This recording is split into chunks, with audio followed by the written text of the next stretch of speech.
Hi, welcome to our channel of IGNOU Audiobooks, Indira Gandhi National Open University, School of Humanities, SOH. Certificate in the Teaching of English as a Second Language, CTE, revised. Compulsory, CTE 103 Teaching Strategies. Block-1 The Teacher in the Classroom. Unit-4 Monitoring Instruction, The Reflective Teacher. 4.0 Objectives. After going through this unit you should have gained an understanding of the concept of monitoring as an ongoing activity, an understanding of the nature of monitoring of one's own teaching, an appreciation of the value of monitoring one's own class, familiarity with aspects of instruction that can be usefully monitored, familiarity with some of the tools and procedures that can be used for monitoring. 4.1 Introduction. Planning for classroom instruction has to be flexible. What actually happens during lessons cannot be fully predicted and controlled. Thus, planning effectively means being prepared with ideas and resources to deal flexibly with situations that emerge as existing plans proceed. The teacher has to judge the situation from lesson to lesson and indeed from stage to stage within lessons and make appropriate decisions and choices. For this, she needs to seek and obtain information in the form of feedback about ongoing instruction. She has also to use this information to fine-tune her teaching so that best use is made of the opportunities the classroom context provides. In this unit we shall focus on this extra effort, paying special attention to what is going on, that is demanded by a flexible approach to teaching. We will also see that monitoring in the long run helps to make the teacher a reflective practitioner, one who is learning from experience, understanding ideas more deeply and thus growing professionally. Watching and keeping track of something that is happening is something that we do quite naturally and almost unconsciously as part of our everyday lives. Sometimes this is deliberate and conscious. For instance, while crossing a road with heavy vehicular traffic or driving on such a road, or while cooking something unusual or special, we tend to pay close attention both to what is happening around us and to our own actions. However, while engaging in routine and habitual activities, the daily walk to the bus stop, locking doors and turning off lights every night, etc., we hardly pay any attention to the detailed actions or steps. However, we are monitoring here too, because as soon as something unusual happens or something goes wrong, we immediately become fully aware of what is going on. This process of watching or observing something as it happens is called monitoring. In our discussion here, we will be focusing more on the monitoring that is done with a higher level of conscious attention. However, a valuable base level of informal and unconscious monitoring is always present when we engage in any purposeful activity.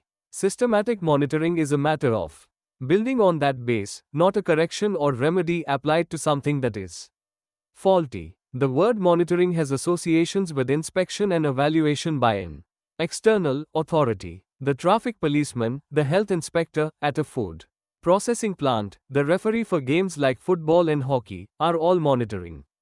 In this inspection mode, they are external agents who have been vested with some power or authority. However, there is another quite different mode of monitoring that people engage in, without any official power to do so being given to them. Consider a scooterist going through heavy traffic.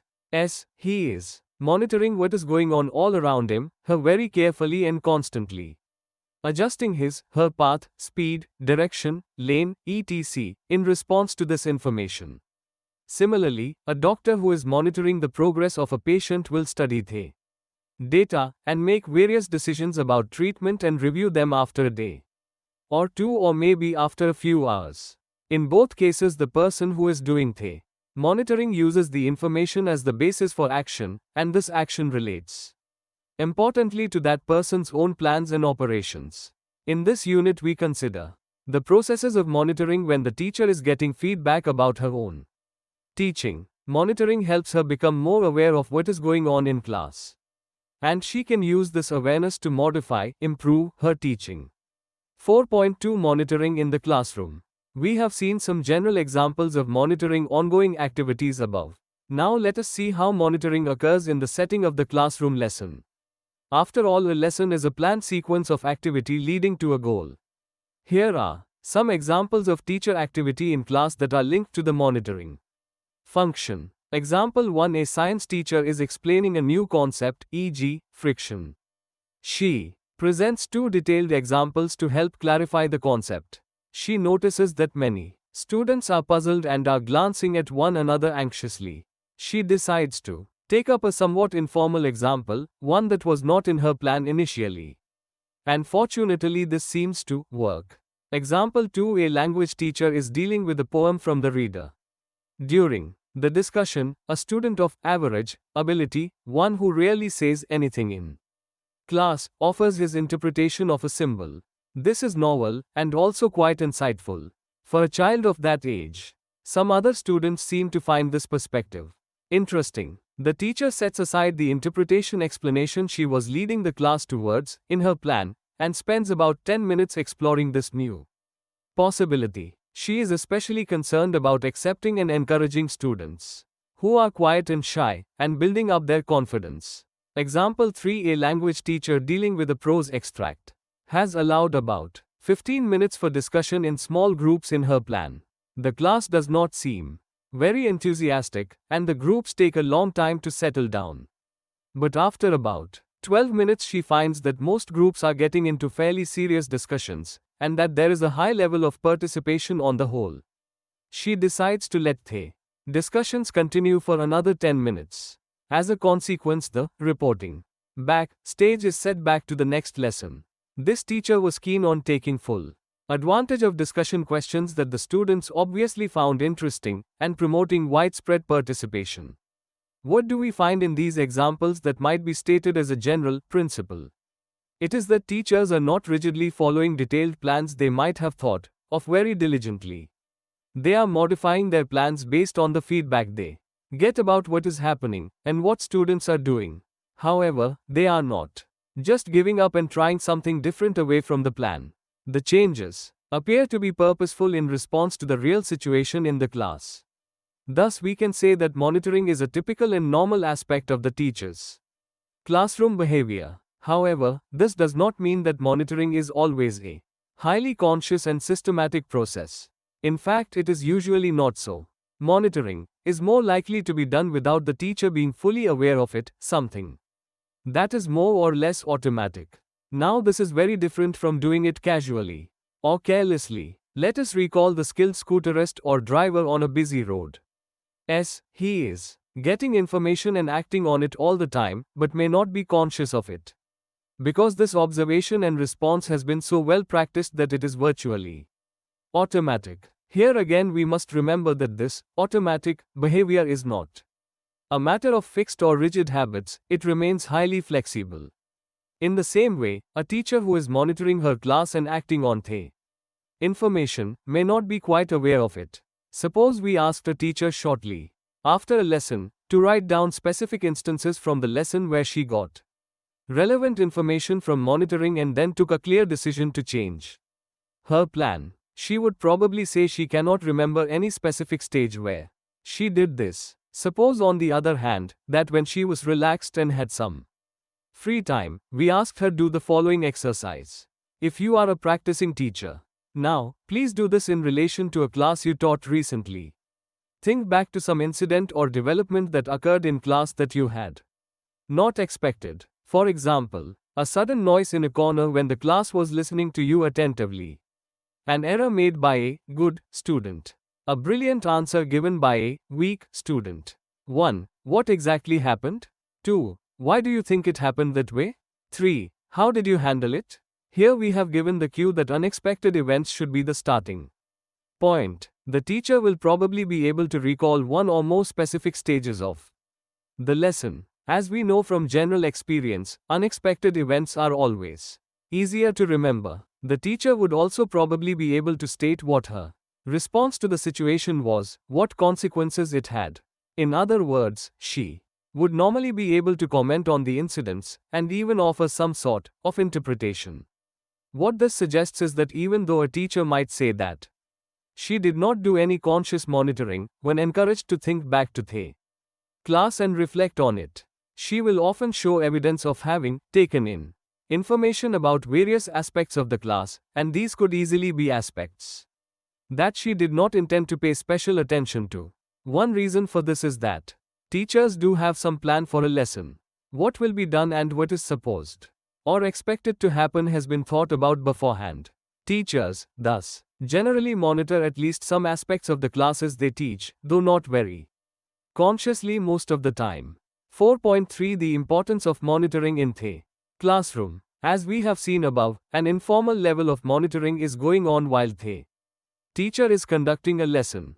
This is an interesting and encouraging phenomenon. However, we must be careful not to assume that all teachers monitor carefully and successfully all the time, and their teaching is therefore very relevant to the needs of their students.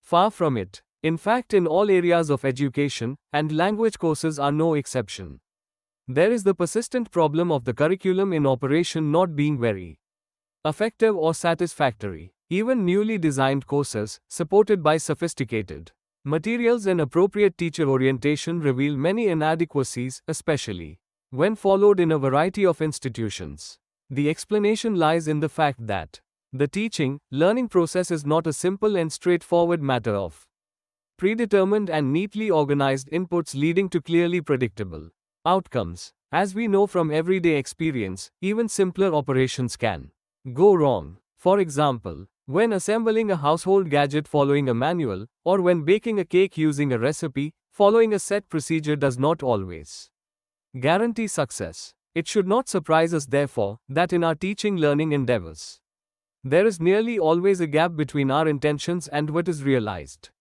The processes activated in class, cognitive, motivational, interpersonal, are influenced by various factors, thus making outcomes highly unpredictable. This does not mean that we give up and accept that teaching cannot be planned and organized and made more effective.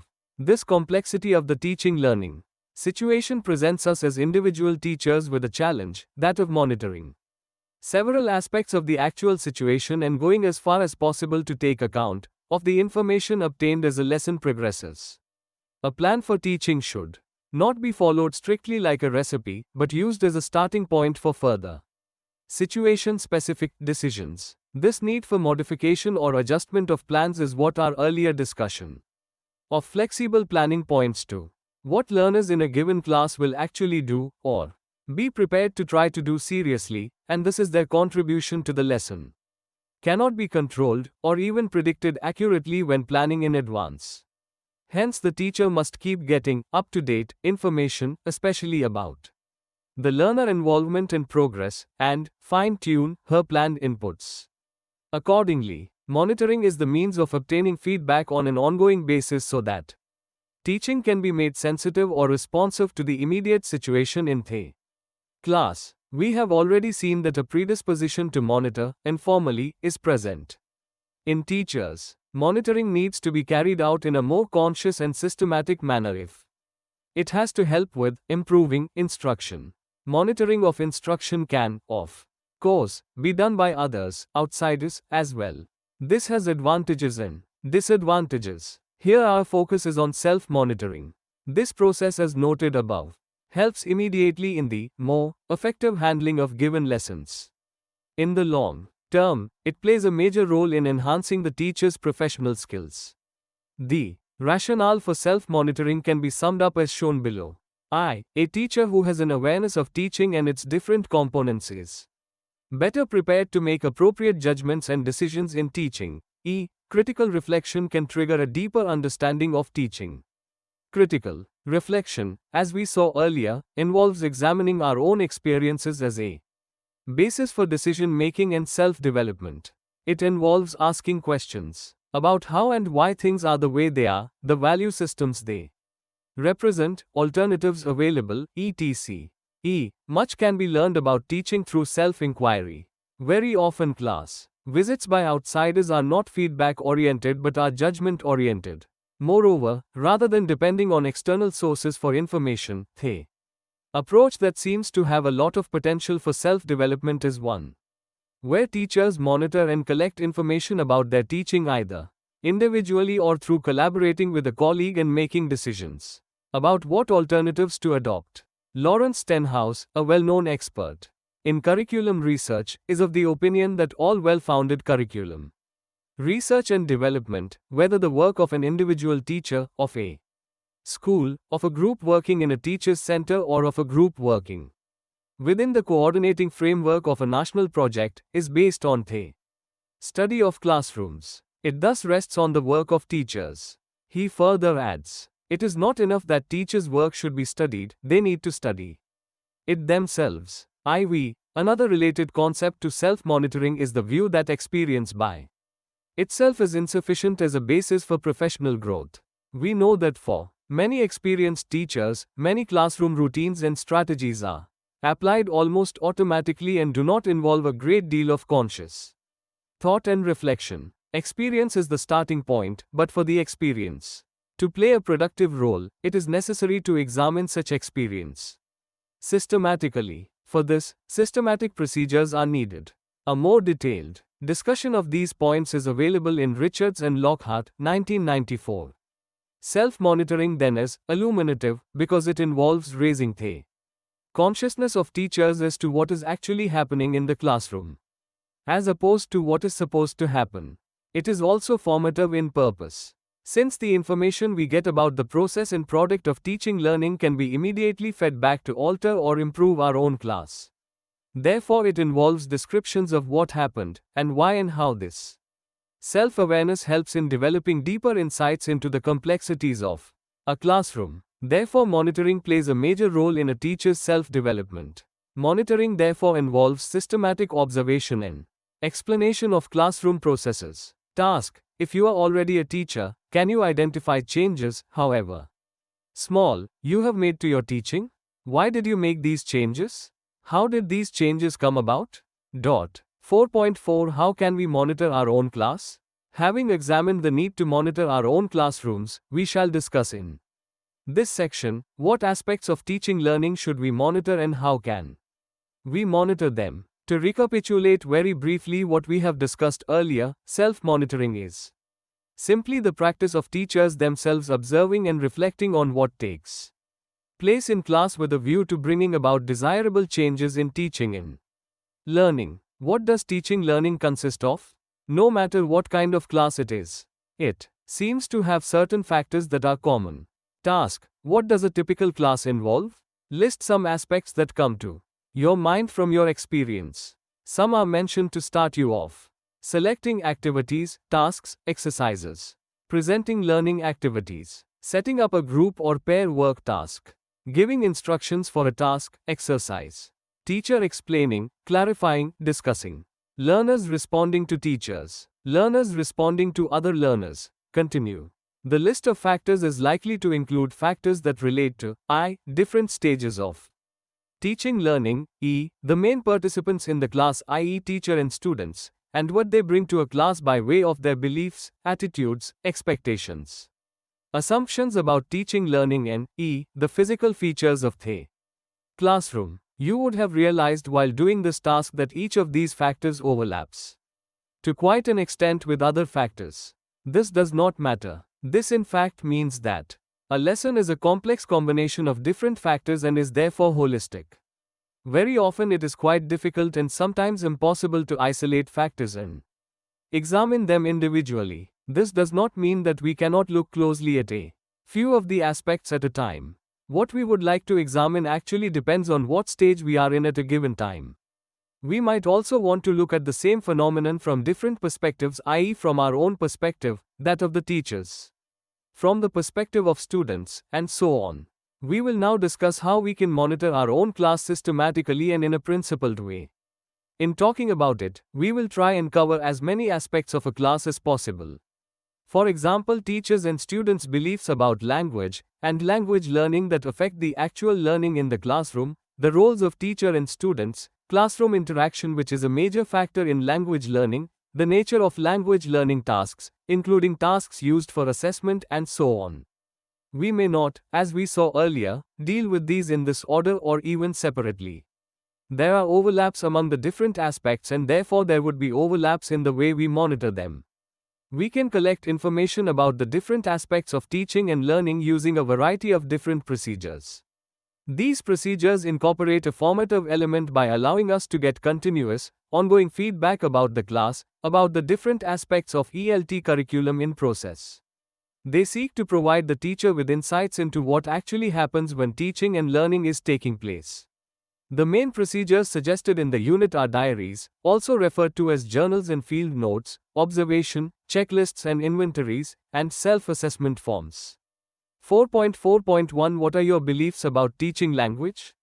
A. Let us first look at our own beliefs and attitudes which influence the way we behave in the classroom. Whether you are presently a teacher or not, as a student you would have seen different kinds of teachers, for example, teachers with different styles. Teachers' style is inevitably influenced by their attitudes and beliefs, for example, the nature and role of knowledge, in the case of language learning their view of language and the nature of learning and teaching. According to the views one holds about these and other related issues, one could be what Douglas Barnes calls a transmission teacher or an interpretation teacher. These two basic types are not exact opposites, but are tendencies towards one extreme or the other. In very general terms, a transmission teacher maintains a high degree of control over the learners in order to impart knowledge which she embodies. The subject matter is central and the teacher of this type will reward contributions from learners which she approves of. The teacher also judges whether the learners have come up to the expectations set prior to teaching. On the other hand, an interpretation teacher prefers to disperse responsibility for learning among learners and creates conditions that are conducive to learning. The teacher organizes classroom activities, sets up learning tasks and assists learners in doing these activities. She also allows for individual learning styles and therefore for differential learning. Task: the beliefs and attitudes of the teacher are realized in classroom action. Are you a transmission teacher or an interpretation teacher? Why? Can you think of one or two specific instances from your class which substantiate your answer? Which aspects would you like to analyze further? B. You can analyze your own beliefs about teaching with the help of a checklist suggested below. Select 5 statements that most closely reflect your beliefs about how English is learnt and how it should be taught. 1. Language is a set of grammatical structures and words which are to be taught systematically in class. 2. Language is meaningful communication and is learned by practice in informal situations. 3. When students learning English as L2 make errors, these errors should be corrected immediately and later explained through examples. 4. When students learning English, L2, make errors, it is best to ignore them as long as we know what they are saying.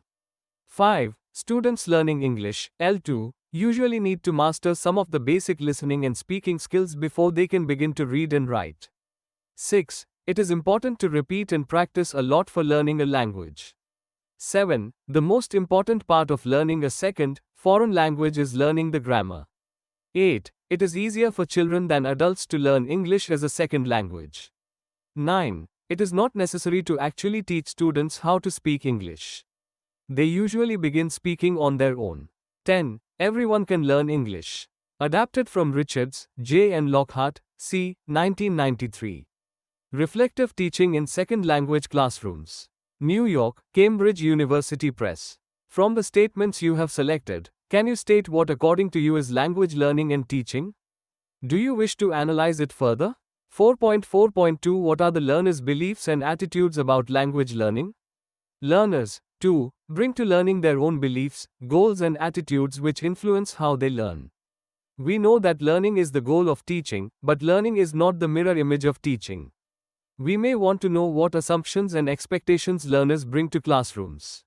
You could draw up an inventory as shown below and give it to your students for their opinion. Find out from students to what extent they agree with each of these statements. 1. English is much more difficult than other languages.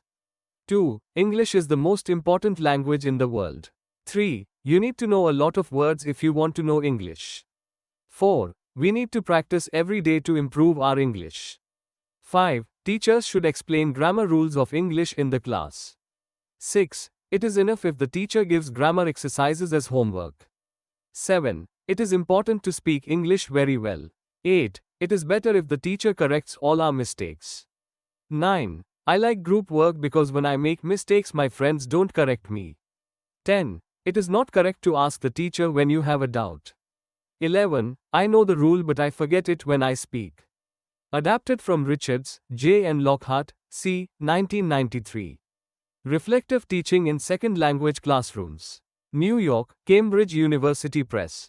You could modify this list depending on what aspects you would like information on. You could speculate about the kinds of learners who will agree, disagree with the above statements. Is it likely that statements 3, 4, 5, 8, 10 are chosen by the same learners? Why? Are any of the characteristics reflected by the statements at odds with your beliefs? Would you like to investigate it further? 4.4.3 How did tasks, exercises work in class? You might be interested in how well the tasks, exercises, activities you set up measured up to the criteria you had in mind. You could list a set of criteria as suggested below and observe and record your views as the class progresses. 1. Were based on real-life needs. 2. Provided opportunity for skill practice. 3. Provided for different levels of learners. 4. Allowed interaction among learners. 5. Promoted information sharing. 6. Encouraged learners to reflect critically. 7. Encouraged learners to evaluate themselves. 8. Were interesting, informative, challenging. The criteria given are adapted from Noonan, D. 1989. Understanding Language Classrooms. London, Prentice Hall. Which tasks, aspects of tasks would need to be modified? Why? 4.4.4 Classroom Observation A. If on the other hand you would like to monitor your class as a whole, you could use this observation schedule adapted from Scrivener, J. 1994. Learning Teaching. Heinemann. Observation schedule, make observations after 20 and 40 minutes. The tasks yes not shown. Number 1, all instructions were clear. 2. The class understood what was wanted at all times. 3. Every student was involved at some point. 4. Students were interested in the lesson. 5. The teacher made sure all students understood. 6. Materials and learning activities were appropriate. 7. Class atmosphere was positive. 8. The pacing of the lesson was appropriate. 9. There was enough variety in the lesson. 10. There was the right amount of teacher talk. 11. Error correction and feedback were appropriate. 12. There was genuine communication. 13. Group work was well organized. 14. Explanation of points of language was clear. At the end of the class you could note down any comments you may have about each of these statements and the class as a whole. What did you learn from this exercise? This exercise is based entirely on your own retrospective observation. Another exercise you could try is to record your class on an audio tape recorder. Play it at the end of the class and then make your comments. B. You could also write a diary on the following lines to keep a record of how things were planned and implemented in class. Before the lesson, think about your plan and ask yourself the questions in the first set. After the lesson, ask yourself the questions in the second set. At the end, answer the questions in the third set. First set, before the lesson. 1. Is the lesson that you have planned interesting? 2. Does it provide opportunities for students to be actively involved? 3. What classroom arrangement will you use? What materials do you need? 4. Which skills will you focus on in the class? 5. What might the students learn? Write the aim of your lesson. 6. Are the instructions clear? 7. What provision have you made for students who finish slowly, quickly? Second set, after the lesson. 1. What evidence was there that a. The students were interested, b. The lesson was smoothly, badly organized? 2. Which learners were not involved? Why? 3. Write down some example of the language that the students used. Was it meaningful? 4. What will you do next to follow up the lesson? 5. Which of your aims were achieved? Were other things achieved instead? 6. When did the students give their own ideas? Did you accept their ideas? Did they have a fair share of time to talk or did you dominate the class? Third set. 1. What have I learnt? 2. How would I like to improve, change, develop my teaching in the future? 4.4.5 How do students learn in class? A. When you need to monitor student learning, it could be done by observing them in class, working in groups or pairs or individually. Since observing the whole class may not be very easy, you might want to focus on a few students on a given day or on one group, pair on a given task. The following checklist might help. Checklist for informal assessment. Dimensions of student behavior and students' names. Use these letters to code performance. F equals frequently, O equals occasionally, R equals rarely, N equals never. 1. Substantiates own views. 2. Argues logically. 3. Shows creativity, originality. 4. Responds to others' views, ideas. 5. Asks relevant questions. 6. Attempts to answer questions when asked. 7. Obstructs discussion, monopolizes, is discourteous, disruptive, etc. 8. Uses L1, mother tongue, comments. B. If on the other hand you want students to monitor themselves and give you their views on it, you could give them a self-evaluation form as suggested below. This could be repeated every fortnight or month to see any progress in their learning indicated by their entries. 4.5 Summary. In this unit we have looked at the general notion of monitoring, or observing events, especially our own actions, as they are occurring. We have seen that teaching is an activity that is usually monitored informally by teachers. The principle of flexibly planning instruction so that it can be made responsive to the actual teaching learning situation indicates that monitoring has an important role to play. It helps the teacher with the final stages of implementing a curriculum in a particular class. The practice of monitoring in the long run helps to make the teacher into a reflective practitioner, one who is not only doing a technical job but also learning from experience. We have also noted some of the aspects of the teaching situation that can be monitored by the teacher, and looked at the procedures and instruments that a teacher can fairly conveniently use. A number of tasks for you to attempt, assuming the role of a teacher usually, have also been suggested. These were meant primarily as exercises to sensitize you and help you to relate concepts introduced here to your experience. Thank you for watching. We will see you in the next video with the next chapter.